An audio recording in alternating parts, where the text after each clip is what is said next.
বন্ধুরা, আজকে কিন্তু একটা নতুন রেসিপি তোমাদের সামনে তুলে ধরছি, এঁচোড় চিংড়ি। আর তার জন্য কিন্তু আমি প্রথমেই তেল গরম হয়ে গেছে, চিংড়ি মাছগুলো ভেজে নেব।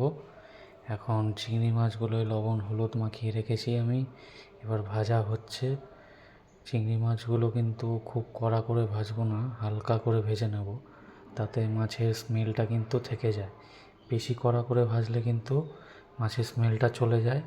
আর দেখতেই পাচ্ছ এই যে হালকা গোল্ডেন ব্রাউন হয়ে গেছে, আমরা নামিয়ে নেব। এখন আলুগুলো কিন্তু ভেজে নিয়েছি আমি, আর গরম তেলে জিরে ফোড়ন দিয়ে তারপরে কিন্তু পেঁয়াজগুলো ভাজা হবে। পেঁয়াজগুলো কিন্তু একটু কড়া করেই ভেজে নেব। পেঁয়াজ ভাজা হবে, সুন্দর করে ভাজার পর তারপরে কিন্তু এখানে এক এক করে আর বাকি জিনিসগুলো আমরা দেব। পেঁয়াজ ভাজা হয়ে গেলে তারপরে কিন্তু এর মধ্যে রসুন অ্যাড করব। আর দেখতেই পাচ্ছ বন্ধুরা, পেঁয়াজটা কিন্তু গোল্ডেন ব্রাউন হতে শুরু করে দিয়েছে, প্রায় হয়েই গেছে। আর 1-2 মিনিট পরই আমরা এতে রসুনটা দিয়ে দেব।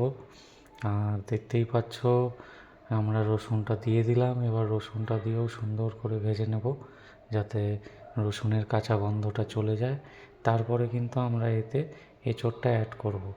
আর এঁচোড়টা অ্যাড করে তারপরে কিন্তু আমরা বাটা মশলা যেগুলো আমরা ইউজ করব সেইগুলো দেব। আর এঁচোড়টা কিন্তু আমি আগেই প্রেসার কুকারে 2টো সিটি দিয়ে নিয়েছিলাম, সেটা দেখানো হয়নি তোমাদের।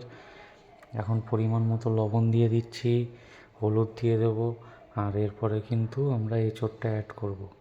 এখন লবণ আমি আন্দাজ মতো দিয়ে দিয়েছি, তারপরে একটু হলুদও এখানে পরিমাণ মতো যতটা লাগে দিতে হবে। হলুদ দেওয়ার পর সুন্দর করে পেঁয়াজ রসুনটাকে কষিয়ে নিতে হবে। তারপরে কিন্তু আমরা এখানে এঁচোড়টা অ্যাড করব। আর অনেকেরই ধারণা থাকে এঁচোড় চিংড়ি কীরকম হবে, বিয়ে বাড়িতে অনুষ্ঠান বাড়িতে আমরা অনেক জায়গায় খেয়ে থাকি, খুব সুন্দর লাগে খেতে। তোমরাও খুব সহজে বাড়িতে বানিয়ে ফেলতে পারো আমার এই রেসিপিটা ফলো করে। আর এখানে কিন্তু আমি একদম সিম্পল কিছু মশলা দিয়ে রেসিপিটা তোমাদের সামনে দেখিয়েছি। আর এখন কিন্তু আমি এঁচোড়টা দিয়ে দিলাম, যেমনই বলেছি তোমাদের আগেই যে আমি 2টো সিটি দিয়ে নিয়েছি প্রেসারে এটা। তবে তোমরা চাইলে দিয়ে নিতে পারো, আর দিয়ে নিলেই সব থেকে ভালো হয়, এঁচোড়টা প্রপারলি সেদ্ধ হবে। আর এরপরে সুন্দর করে এটা কষানোর পর তারপরে কিন্তু আমরা বাটা মশলাটা এর মধ্যে অ্যাড করব।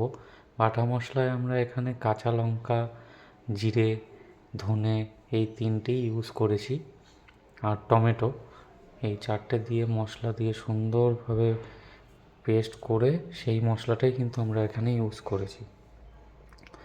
আর আমরা শুকনো লঙ্কা একটু কমই খাই, কাঁচা লঙ্কাটাই বেশি প্রেফার করি। আর দেখতেই পাচ্ছ ভাজা আলুগুলো কিন্তু আমি এখন দিয়ে দিলাম, এটাও খুব সুন্দর করে কষিয়ে নেব। কষানো হয়ে গেলে তারপরে কিন্তু আমরা এখানে চিংড়ি মাছগুলো অ্যাড করব। এখন এটাকে সুন্দর করে কষাতে হবে কিছুক্ষণ। কষানোর পরে তারপরে কিন্তু আমরা এখানে চিংড়ি মাছটা অ্যাড করব।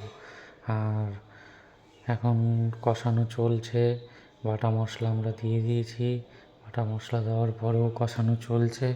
এরপরে কিন্তু আমরা এখানে চিংড়ি মাছটা দেব।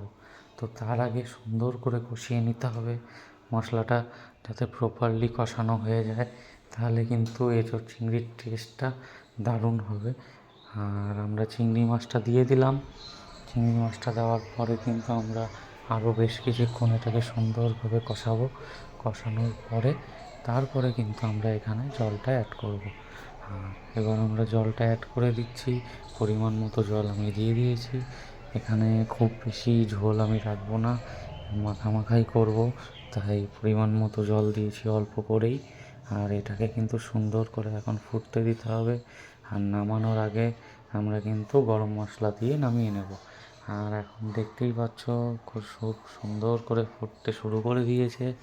আর 2-5 মিনিট পরই কিন্তু রেডি হয়ে যাবে, প্রায় কমপ্লিট। আমি গরম মশলা দিয়ে নামিয়ে নিয়েছি।